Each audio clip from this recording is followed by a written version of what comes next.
Tulevaisuus on täällä. Jo nyt.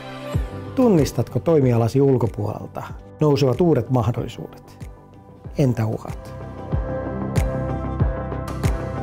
Onko johdolla ja hallituksella yhteinen näkemys siitä, mitä tulevaisuus tuo tullessaan? Vastuullisuus alkaa olla useimmille jo itsestään selvää, mutta entä sitten?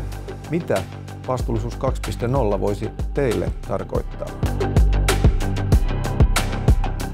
Kuka saa parhaat työntekijät tulevaisuudessa, kun palkka ei enää ole se juttu?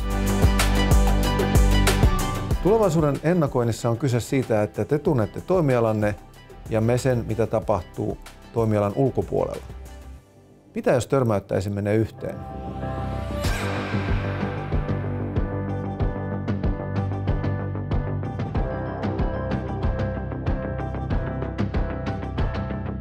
Kutsu apuun tulevaisuuden ennakoinnin ammattilaiset.